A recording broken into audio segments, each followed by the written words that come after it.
Every day, citizens around the country are faced with new dilemmas. Dilemmas that affect them profoundly.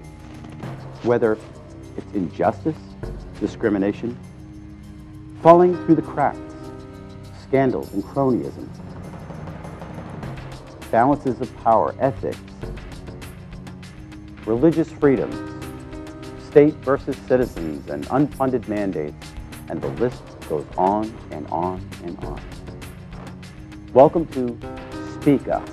It's directed at those who have fallen through the cracks, and it gives them a voice. It's your turn to speak up, to stand up and fight back. Welcome to Speak Up. I'm Kevin Avard, state rep here in Nashua, New Hampshire, and I have a very special guest, Kate Baker. Kate, you're with the Network for Educational Opportunity. You are correct. And you're the executive director. You're right. I'll welcome you to the show. Oh, thank you. All right. Thank you for having me. Now, you have a reputation of being a hard worker on school choice. Thank and you. That's one of the reasons I brought you here and asked you to come onto the show, because I wanted to talk about our education system. Yeah.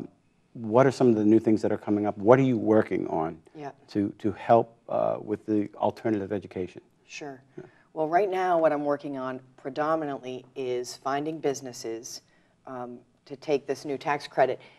In July, the House of Representatives and the Senate overrode the governor's veto. The governor had vetoed a bill for education tax credits. Right. And those education tax credits, businesses can take them. They provide scholarships for kids.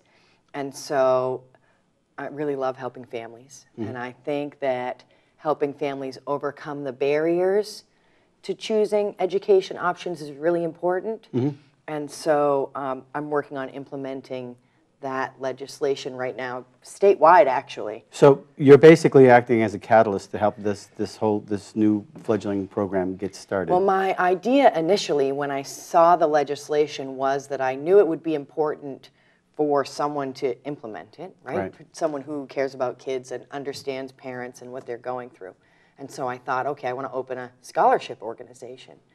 But what I've found is that it's much more difficult to form a scholarship organization than I thought, and so there are less people doing it than I expected. I thought I would just be one of many people implementing this tax credit scholarship program and kind of running it statewide, but what I found is that I had to take a much more active statewide role in trying even to help other people who would be my competition get up and running their own programs. You got a background in education yourself. I have an interesting background in both accounting and finance and operations and nonprofit management and education. Were you a teacher at some time? I was a teacher. Yeah. I actually taught musical theater and singing at a performing arts school. I was also the business manager there. Interesting. And so I have a very eclectic kind of background. I'm actually a jazz singer too. Well, you're on the right show, right? Out on the trail of life, just... Ooh, that's nice. It is. That's nice. We can talk later after the show. I have always had this as kind of an interest, but a side project, education reform and school choice and helping families. Why do you think we need reform? It's not that I even feel we need it. I know. Okay. In 2004, I founded a parent support group for parents of gifted kids. And I held these meetings with parents to just kind of support them and help them work with their schools. And because a lot of gifted kids become like the troublemakers or the kids that are bored and things like that. They have some difficulties in school. And parents kept coming to these meetings and talking to me and saying, where can I send my child? This is not working for them. They need other options. And I heard it so many times and so many stories over so many years of families looking for options for their children that I actually started to create some. And I've worked with groups of parents to start schools.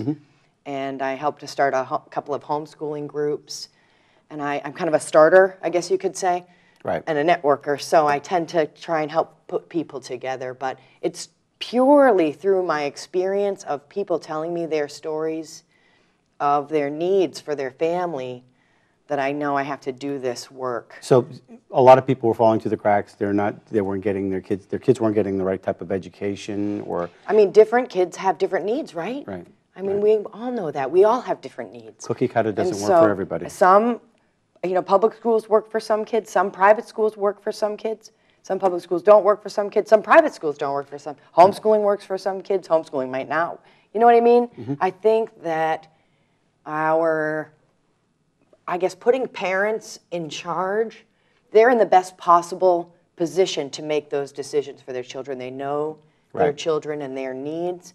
And the more that we can empower families, the better the education is, the closer it is to them. And studies show that the higher engaged parents are, of course, the better children do in school. We all know that fact. That's the support system. And this is a perfect way of helping parents to become more engaged, because they're making the choices. How does this tax credit work with the businesses, and where does it go? Yeah. Okay. Talk a little bit about our plan, because I think a lot of people don't really realize what we're talking about. It's totally new, and there's 11 other states that have this, but it's not super well publicized, so I can understand how it would be a new idea. Mm-hmm. The cool things about our tax credit legislation is it doesn't create more government. Mm-hmm. Sometimes you worry about a piece of legislation or a program. This is not a program of the state. A program created by the state would create more bureaucracy, and this doesn't. What this does is allows businesses to make a choice with their tax dollars and to choose to give that to children in the form of scholarships. And so basically, the nonprofit exists. We do have to do a lot of reporting, I'll tell you, to the Department of Revenue and the Department of Education. I mean, that's kind of how they, the state sees education as an essential service. Right. And so they're willing to let businesses make this choice, but we just have to do a lot of reporting, a lot of, okay, this goes here and that goes here, here's the approval and here's the... The businesses have to pay taxes anyway, so obviously... Correct. They would otherwise... This gives them a choice as to where is it going to go into the public education, or is it going into this tax credit? It's not even that. Okay. It could even be, is it going to, the water system? Or it really is just a question of directing their dollars to education. Mm-hmm. And so through this, they can direct their dollars to education. Mm. The scholarships are for private schools or independent schools. Actually, an out-of-district public school. So a family could choose to use this scholarship for a public school in a different town. Oh. Okay? Or for homeschooling. And so it really is a way that the business can direct their dollars to education. Will this foster competition? I mean, I hope so. I hope so. Right. It's really small to begin with. Mm-hmm. So in the first year, the cap is $3.4 million. I think that's about 1,400 students, something like that. And so it's very small to begin with, but it's not going to affect the whole again, state. I don't know if that's really one of the primary benefits to me is the parents and the empowerment and the engagement, because that actually improves education the most. Mm-hmm. Versus the competition is kind of a byproduct, I think. I mean, yes, that's important, and studies do show that, for example, in towns that have a lot of charter schools, all of the academic achievement, improves, mm-hmm. things like that, cities. And so, yes, competition does work, but that's a much longer, slower process than actually empowering these families. That makes a big difference. How does a school receive these? They don't. The scholarship organization gives the scholarships to children, to families. Directly? Yes. And then so there's no more levels of bureaucracy. It's not like I'm working with a particular school or a particular, even that I have any bias or preference. It really is about that family and empowering them to make the choice. That's fraught with a lot of questions. So, so a multi-million-dollar business can allocate to different schools? No, they make a contribution. A business makes a contribution to the scholarship organization. Mm-hmm. Knowing that they're making a contribution to scholarships. Okay. The scholarship organization then gives the scholarships to the families based on need, right? It has income limits. This program, you have to be 300% of the poverty line or below. There's a lot of other metrics built in. For example, 40% of the recipients are free and reduced lunch income level. It has a preference, the metrics, towards people moving from public school to private school, and that was to make it revenue neutral, right? Because So it our doesn't hurt- legislature right. likes things not to cost any money, right? And so this doesn't cost us any more money at the state level. Right. The cool thing is it's voluntary too. A business is making a choice, the family is making a choice, you know, and that's really where, and I'm just doing the facilitation, so to speak, and the litmus test. Right. You know, it kind of keeps it a blind process where students that need help are going to get it. You know, if it was a business saying, I'm going to give my money to this one group or something, that would be less blind. This is more unbiased. Interesting. And so I really enjoy there's actually been one business that didn't want to contribute because of that. They wanted to direct their funds to a particular school. But this really is about helping children and families and empowering them to make choices. Interesting. And so a business can still contribute to wherever they want, and they can deduct that on their federal taxes, right? Right.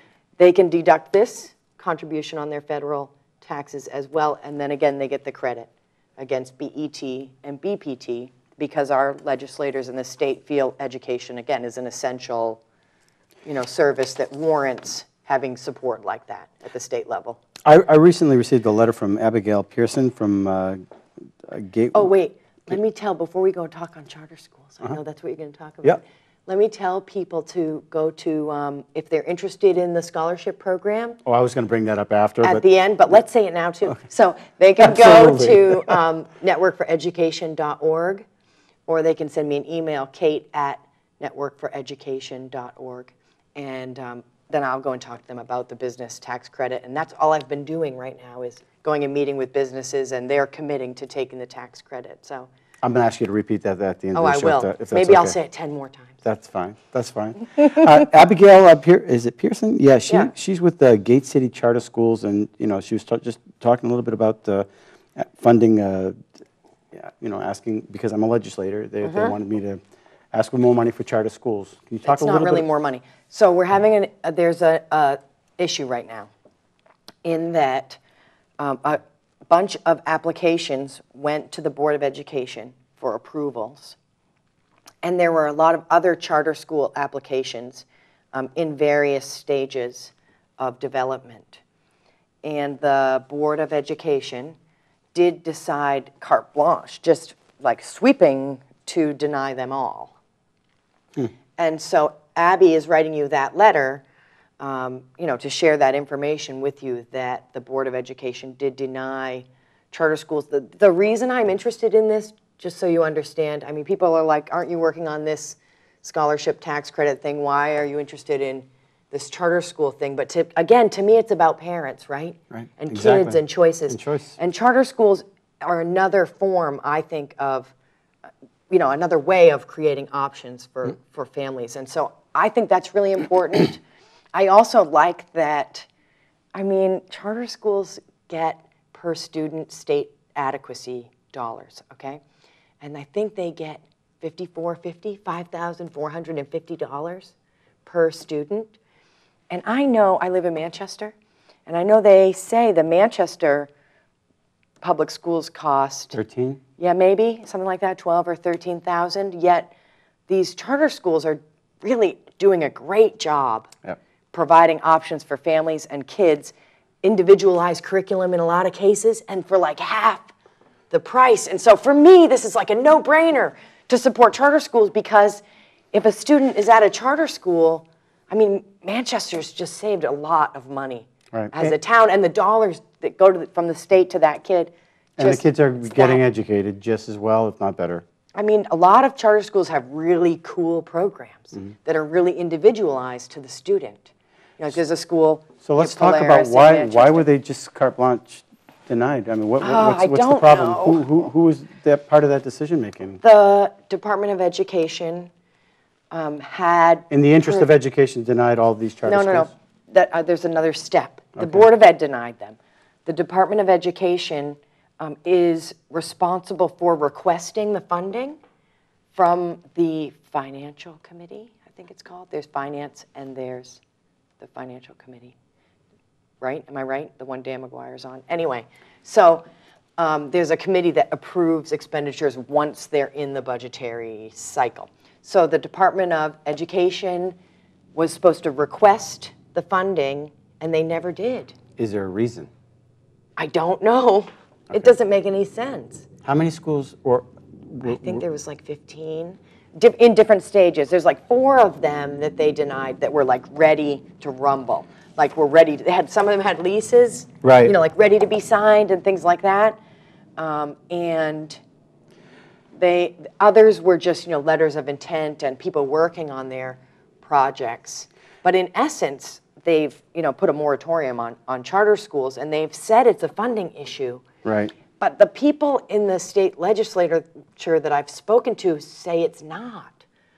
That the dollars would be approved because they're just adequacy dollars that would otherwise, I mean, they know they have to send them for kids from the state. She brought up the fact that, you know, they were denied without merit, but also it's true. she wanted to. So you understand that in the legislation that for approvals of charter schools, what the Board of Education is supposed to do is look at all of these points about charter schools. There's like 25 or 26 different things that they're supposed to assess the charter school on. Was the Attorney General part of the decision-making at all on this? I know the Attorney General's office advised the Board of Education on their actions as like a client. Because I was at the hearing, there was a hearing last week at the House Education Committee where they questioned the people from the Attorney General's office, and they did discuss that it was client, you know, privilege, what they discussed with the Board of Education, and that then they shared their opinion on it. Is this all in the spirit of transparency? I mean, there's not really any transparency. Unfortunately, the Board of Education, like, they don't answer, but they don't answer to anybody. So the people on the board are appointed by the governor and then confirmed by the executive council, but there's no accountability. And then the Attorney General is their personal lawyer. The Attorney General is the people that advise them. The reason they said they did that is because they said they thought that if the state was sued by a charter school for funding, that they would have to represent them. So that was their rationale. It was confusing to me. I mean, not confusing. It was like circular a little bit, but not. In the meantime, the kids. I don't think it's these really schools like are falling through the cracks because of the bureaucracy. Unfortunately, the schools are so a lot of these people are groups of even 10 people, right? Parents and teachers that have been working on these schools for, I mean, some 2 years on this project. Right. And they've just really been squashed. But they're working really hard to persuade the Board of Education to change their mind. Okay. Overturn their decision. These schools, they can all appeal. Where are they in that process? They're all appealing those decisions. Again, there's no one to go to because the way the Board of Education is structured, you can only just go back to the board, you know, or you could go to the court. And so how many people are on this board? Do you know? The Board of Education, I think it's 5 or 6. 5 or 6? Yeah. Interesting. Yeah. It is a very interesting situation in that there's nowhere for these people to go for answers. So the people of New Hampshire can't go to the Board of Education, Department of Education, sure, and get any type of feedback. Well, the board is this entity that has the, you know, like, they approve them, but there's nowhere else to go. Yes, it's true. That's interesting. It is interesting. I found it really fascinating watching this whole process. I've learned that the department there seems to be some miscommunication somewhere. Like somebody just doesn't, must be a misunderstanding, I think. I think it's got to be reconciled because it's clearly a misunderstanding between, I mean, the Department of Ed needs to ask for the funding to be approved, needs to ask for the funding. And the funding isn't even an issue really anyway, even though that's what the... What's their incentive to ask for it? Board. Who tells them I don't think they have any incentive. I think they're just supposed to. Because there's no limit on the number of charter schools that can exist in New Hampshire legally. Are they required by law to ask? I don't know. That's a good question. I don't think the Department of Ed, I think they could never ask, conceivably. I mean, would that really fly? Can you really do that? I don't think so.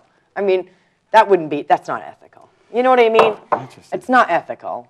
But it is a really strange circumstance where the Board of Ed is deciding to deny the schools based on funding, but the Department of Ed hasn't asked for the funding, and the legislature has said they'll approve the funding. So there's a real disconnect there. It's like a whole bridge is missing, right? A whole bridge across the Merrimack, not there. And they're already consulting with the Attorney General. The Attorney General they consulted with first, actually, to see if they could do this.